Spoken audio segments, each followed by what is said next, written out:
Witam widzów i słuchaczy moich podcastów historycznych.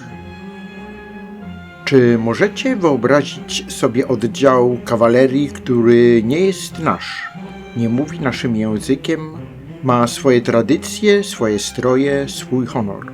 A jednak to właśnie on stał się sercem polskiej armii, fundamentem przyszłej husarii, tej najbardziej niezwykłej kawalerii Europy. Dziś opowiem Wam o wojownikach tułaczach, o racach, lżejszej jeździe, która przyszła do nas z południa, z Serbii, z Dalmacji, z ziem spustoszonych przez Turków. To historia o ludziach, którzy stracili ojczyznę i znaleźli nową pod sztandarem Rzeczypospolitej. Jest koniec XV wieku, Bałkany płoną, Osmanowie posuwają się dalej i dalej, a serbscy wojownicy szukają miejsca, gdzie można jeszcze walczyć po chrześcijańskiej stronie. Ci, którzy jeszcze w XIV wieku walczyli w Królestwie Serbskim, teraz trafiają do armii węgierskiej i tam zaczyna się ich kariera. Król Maciej Korwin szybko dostrzega, że to żołnierze z charakterem. Nie boją się galopu, nie boją się ryzyka. Mają lekkie uzbrojenie, ale uderzają szybko i skutecznie. A w Europie nadchodzi czas mobilnej wojny. W źródłach zaczną ich nazywać racami, bo w języku dawnych Polaków rac oznacza po prostu Serba. Z Węgier los prowadzi ich dalej na północ, w stronę Litwy i Polski. Jednym z tych, którzy dostrzegli ich wartość, był Michał Gliński, ambitny magnat litewski. To on sprowadza raców do swojej chorągwi.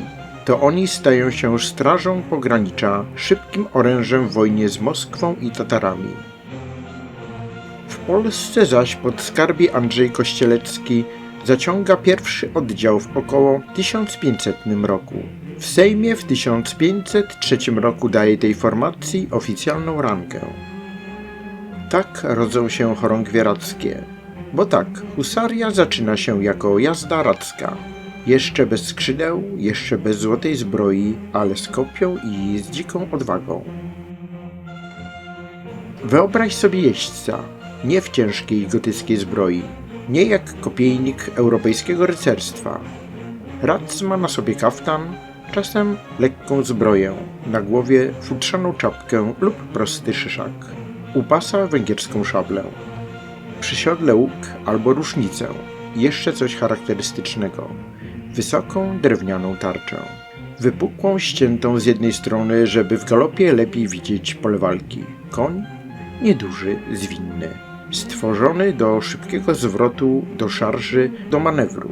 Radz to niepancerny olbrzym, to myśliwy na koniu. Radcowie byli lekkozbrojną jazdą ofensywną. Nie mieli się wlec za taborem, oni mieli być pierwsi. Ich zadaniem rozpoznanie zasadzki, oskrzydlenia, pościg, rozbijanie tatarskich czambułów, nękanie wroga tak długo, aż ten popełni błąd. Ale ich największym atutem była szarża kopijnicza. Może nie tak potężna jak późniejsza husarii, ale w odpowiedniej chwili potrafiła złamać przeciwnika. Zwłaszcza tego, który myślał, że lekka jazda nie potrafi uderzyć, a potrafiła. Rok 1506.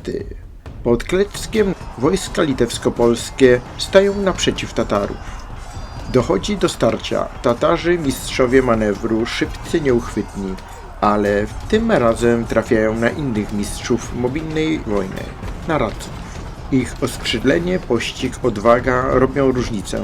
Bagna pod Kleckiem zrobiły resztę. To tu uwolniono jeden z największych jasyrów w historii Rzeczypospolitej. To historia na inny film, na który zapraszam do obejrzenia po tym filmie. Bitwa kończy się klęską Tatarów, a racowie udowadniają, że są w armii nie tylko egzotycznym dodatkiem, oni są bronią przyszłości. Jedna z najważniejszych bitew w historii Wielkiego Księstwa Litewskiego, naprzeciw wojsk moskiewskich wśród polsko-litewskiej kawalerii chorągwie radzkie. Na słynnym obrazie Bitwa pod Orszą zobaczycie jeźdźców z tarczami w futrzanych czapkach z długimi kopiami. To właśnie wczesna husaria radzka. Szarża, dym, krzyk. To ten moment, w którym nowa jazda pokazuje, że potrafi działać nie tylko na pograniczu, ale także w Wielkiej Wojnie. Kolejna bitwa. Hetman Jan Tarnowski. Bitwa pod Obertynem. Majstersztyk taktyczny. Wśród jazdy już dojrzała forma radzko-husarska. Mobilna, zdyscyplinowana, groźna. To już nie eksperyment, to system. I to system, który zaczyna wypierać stary, średniowieczny model walki ciężkiej konnicy kopijniczej.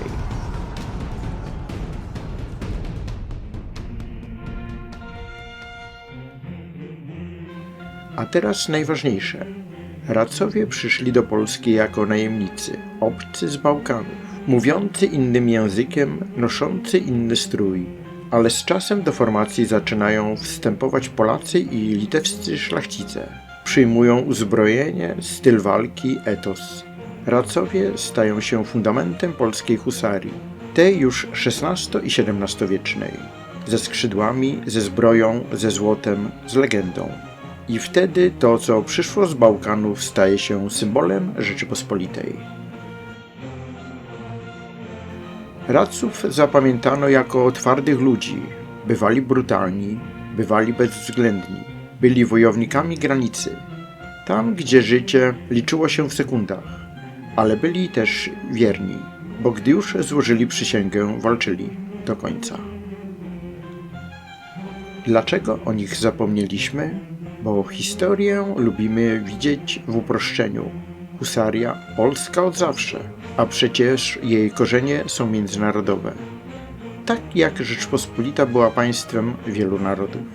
Radcowie przypominają nam, że tożsamość wojskowa też potrafi być wielowarstwowa, że czasem to obcy przynoszą nowe idee, a potem stają się swoimi. Kiedy więc następnym razem zobaczycie husarza w złotej zbroi ze skrzydłami, z kopiami mierzącymi wprost w serce wroga, pamiętajcie o nich. O serbskich tułaczach, którzy przybyli z daleka. O jeźdźcach, którzy zamienili obcą ziemię na nową ojczyznę. O racach, najemnikach, którzy pomogli stworzyć polską legendę.